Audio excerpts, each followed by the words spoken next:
Hey guys. Okay, so he just wasn't moving, and at one point she just said, okay, she said, I think we need to go for the C-section.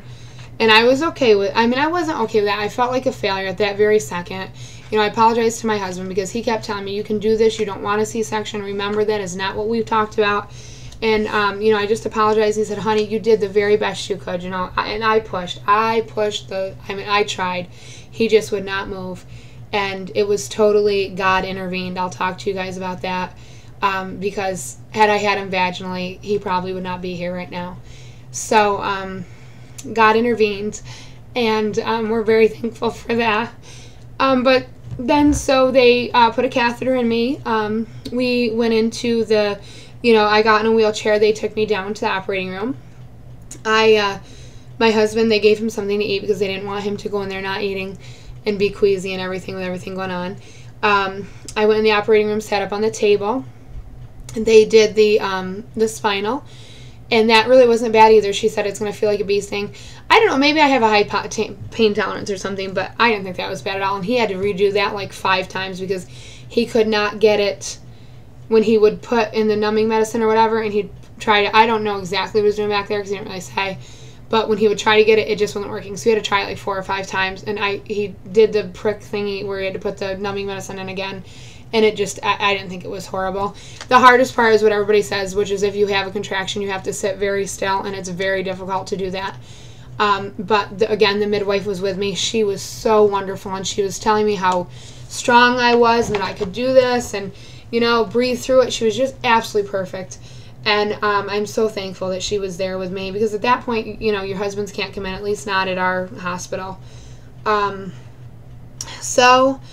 He finally got it in. He's like, get your legs on the table now, because, you know, you have to swing right over.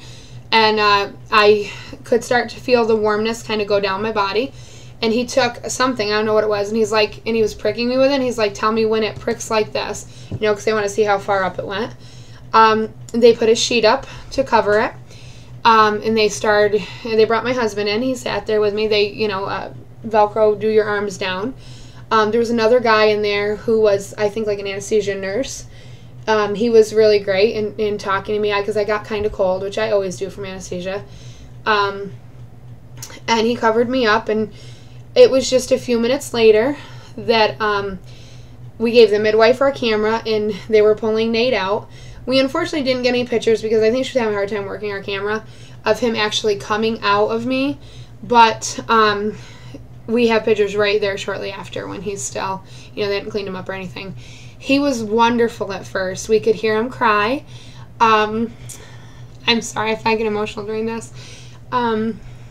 It's just such an amazing thing to hear your baby cry. But we heard him cry, and he was doing really well. He scored an 8 on his APGAR. He did really, really well.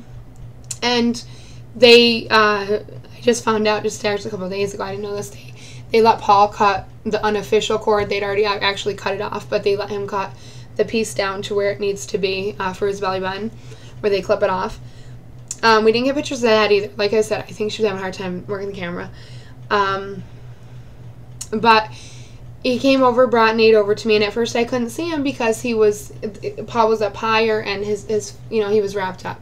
But I saw him. We spent a few minutes with him, and he started to go a little purple, and the nurse had told Paul, I guess, I, again, wasn't really aware of this, that they needed to get him to the nursery. So they did, and on the way to the nursery, he stopped breathing.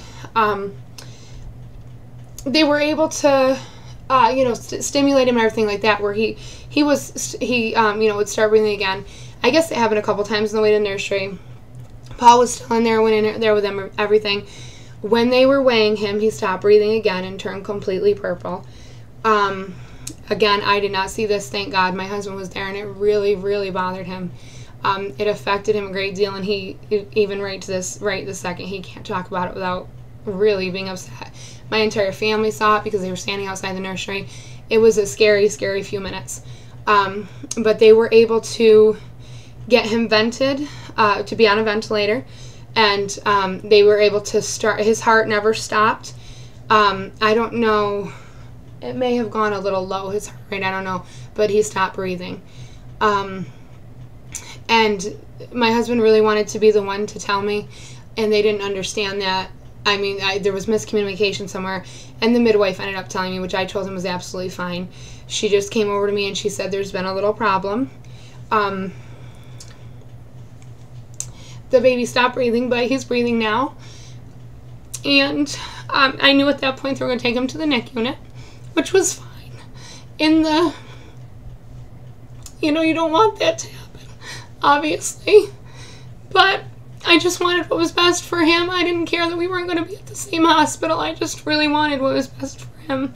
So, I thought they would take him right away, and I didn't care. I just wanted to, I asked her, I said, Paul's going to go with him. And she said yes.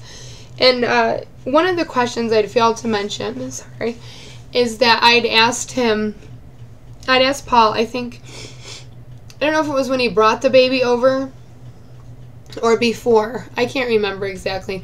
But I'd asked him if he had the cleft palate. Like I said, that was something we had always asked about. We knew it was a possibility. We knew everything. So that was, I just wanted to know. And at first they couldn't tell, because with vaginal births, the mucus and stuff usually is squeezed out of the baby. With cesarean sections, they tend to be more mucousy. So he had so much mucus at birth that they couldn't really see if he had a cleft palate. So when Elaine, the midwife, was talking to me, I forget how it came up. I don't remember exactly what was said. But we started talking about the cleft palate, and I said, my husband has Stickler syndrome, which causes the cleft palate. It's a genetic abnormality. And, we were talking about that. And I don't know exactly when it came in about his chin being small. His, the chin, he's got part of Stickler syndrome can be a very small chin, which can recess and cause breathing problems and things like that. So once they vented him, he was absolutely fine. Luckily it just all worked out as it needed to. Like I was saying, it was totally in God's hands, because at the hospital we delivered at, they do not have anesthesia people on call, or they have them on call. They're not there at the hospital, which are generally the people that have to vent babies. So, had I not had a C-section, we'd have had a very different outcome. And I didn't know that until the next day, when the nurse told me that. And the other thing that was totally God, God just, he played it out perfectly, is it was exactly at the change. Nate was born at 7:27 at night, which was around the change of the shifts, and everybody was still there. So they had 2 entire staffs of nurses working on him. And there was even the girl that did the most, I guess, from what I was told. She came in, she had already changed, she was in her capris and a t-shirt and sandals, and she was able to, had it not been for the change of shifts with the extra people and anesthesia being, just a few feet away, Nate probably would not be here today. So we are very blessed. We are very thankful. We try not to think about, why we are so lucky. We know that this is God's plan, and everything needed to happen just as it did. Like I said, there was no medical reason or any reason that the doctor could see why Nate could not be born vaginally. She could literally feel all the way around his head. He just would not come down. And it's not like it wasn't pushing hard enough. It was God. It was totally God, because I needed to have that C-section for the anesthesia people to be there to be able to save his life. So they took him to the NICU unit. Well, before they did that, once he was vented and they could see what the problem was, they called a pediatrician in right away, and he came in and talked to me, and he said, the issue, well, at the time, he said the issue is with a cleft palate, but it does appear at this point that it's more with the chin. But that he was going to be absolutely fine. They knew what the problem was. It's not like he had stopped breathing and they couldn't figure out why.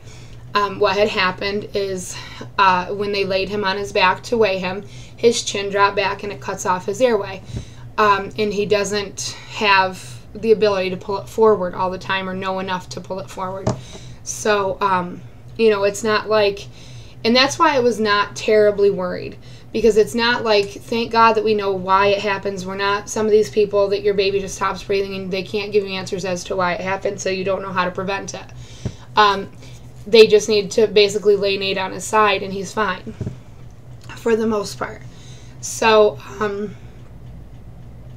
Nate, they got him all ready to go, and there was not a hurry at this point to get him to the NICU unit because he was stable. Everything was fine. They did still have him vented. They brought him in to see me. I couldn't really see him that well because he was in like an incubator thing getting ready to be transported, and they had him on his side, with blankets and stuff, and they had like the thing so like his head couldn't move, and it was I got to say goodbye to him, so that was nice. Excuse me. And my family was there with me. A lot of my family, they come right into the recovery room, which I don't think they normally do. I mean, I had like 5 people in there.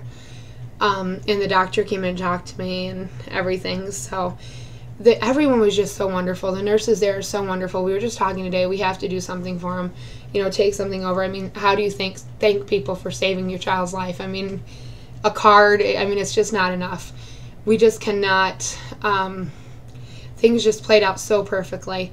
So they took him to the NICU unit. He got there about midnight. My husband met him over there, and my half-sister was there with him. They, got him, do whatever they have to do to get him, ready and everything.